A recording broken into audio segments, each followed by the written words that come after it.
Indigenous football leaders who are frustrated with the progress on recognition and inclusion are now taking matters into their own hands. Māori Football Aotearoa last week signed a groundbreaking treaty with their Indigenous counterparts in Australia.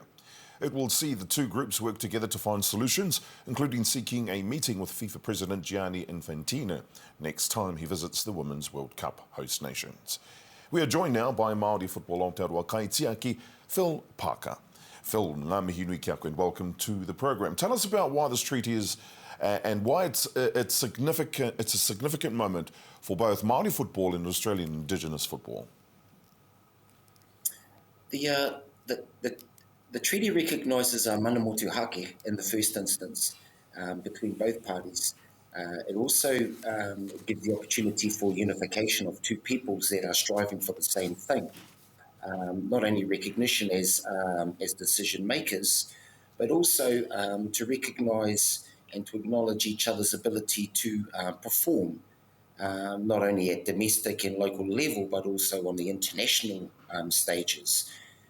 It's really groundbreaking in the sense that it now gives us the opportunity to then now go forward and create mana motu hake and also touring opportunities, but also to carry our culture, both of our cultures, through to the globe, hopefully with the intention to maybe wake some other Indigenous peoples up that love football and that want to use football as a vehicle for well-being. Kia ora. Well, why is that? Why is it important that Indigenous football bodies are recognised better by the likes of Football Australia and ultimately FIFA?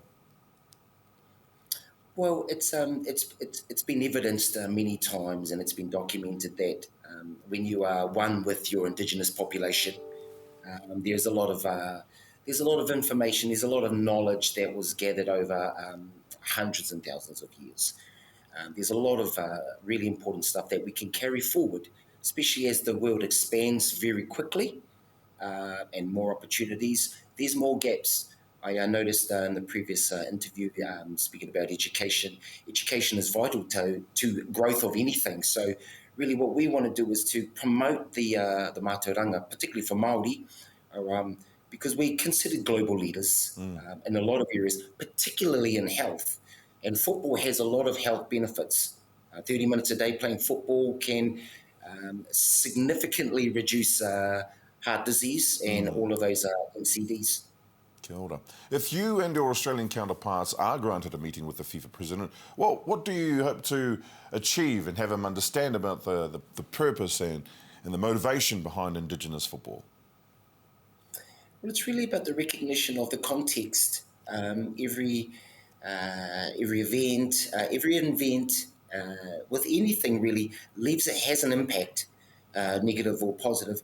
What we want to do is we want to ensure that any impact on any context, particularly for Indigenous or First Nations or Aboriginal peoples, is in a positive context, so that we can then support the delivery of any activities.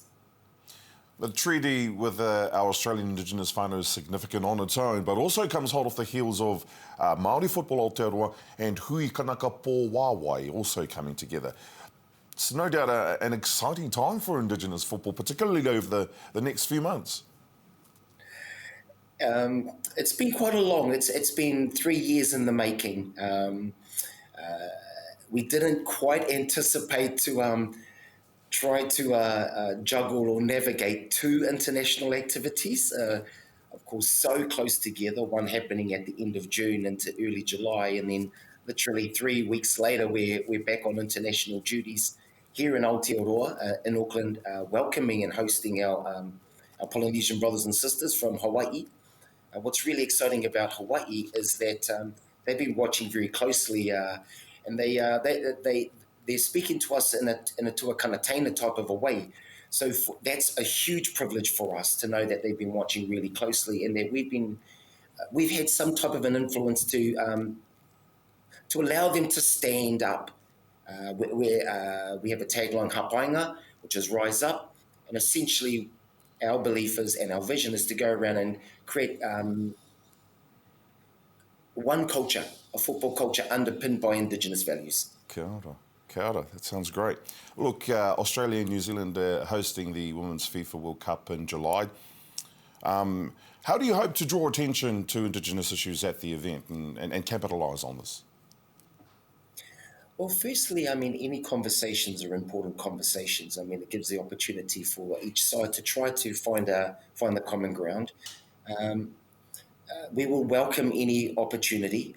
We will be running a press conference when Hawaii Pawaiwai turn up. We'll be extending invitations out to the media to come and join us in order for them to hear Kanaka Māori's story, because it's an intriguing story and how they're using football not only to create pathways but to also recognise but to preserve their culture.